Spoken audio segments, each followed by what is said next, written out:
In this segment, I'm going to be talking about the Akai MPD218, which is a cool little pad controller that has 16 pads on here, and it has 6 assignable knobs and some other stuff down on the left side that we're just going to look closer at here.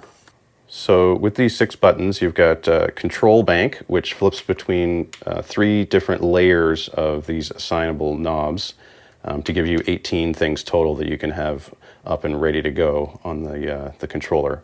As well, you have the same thing with this pad bank, where you can flip between 3 layers of these. So 3 times 16, you've got 48 different things that can be key mapped at one given time.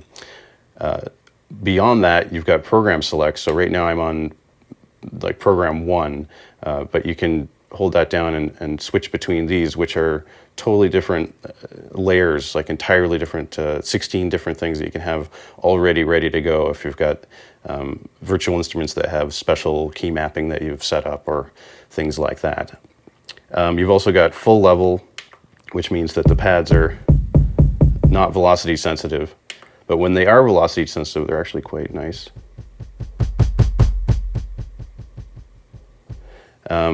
So this NR config is the note repeat, and there's the note repeat button. So when you press NR config, you have these different parameters. So you've got the different levels of swing that can be assigned, and you've got the actual breakdown of the notes. So right now we're on 16th notes, but you can do triplets or 30-second notes and quarter notes. As well, up here you've got external clock or tap tempo.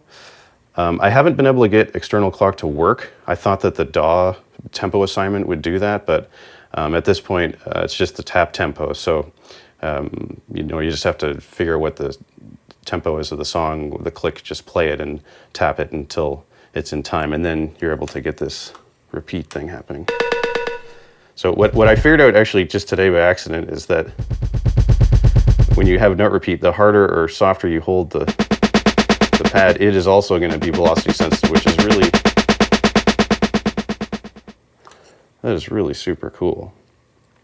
So there's something about this that is kind of a big deal that took me a number of years to figure out. So I've owned this for a couple of years, and I found that certain virtual instruments for some reason just wouldn't work. And I messed around with this MPD218 editor, the software that comes with it that you can re-key map, and you can set up the knobs to be assigned to continuous controller messages and all of that. But for some reason, with the Superior Drummer, it would work, but then with some other synthesizer, because sometimes I like to just put whatever that I'm controlling this with, doesn't have to be drums, and it just wouldn't work.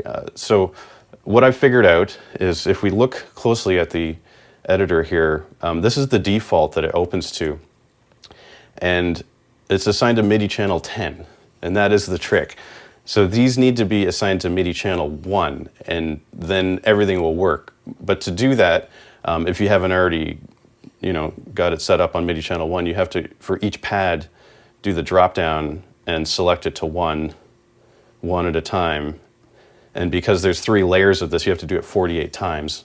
Same with if you're changing the key mapping, you have to do it for each individual pad, and it's a bit clunky. But once you do, you can then save that. So you can save it as something that you can recall into this preset thing, but also you can send to hardware, which is over here. So once you send that to the hardware, it flashes it into the pad controller so that that's what it's going to be saved as until you reflash something different into it.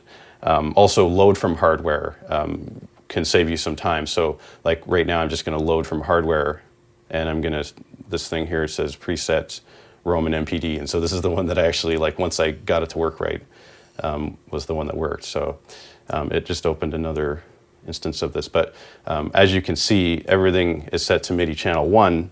So that way, no matter what I use this with, it's going to work. So overall, this thing is awesome. The sensitivity is great, and it's cool that you can have these really nice, smooth knobs to turn. You can assign to whatever you want. But that one thing, that one snag, held me up for a long time, and I know that it was something that should have been obvious, but if you're not looking for it, it's not something that you would think that they would do to make it harder to make this work with all different instruments. So I would highly recommend this thing. It's really small and light and functional, but just make sure that you set to MIDI channel 1. Hope you enjoyed this little review.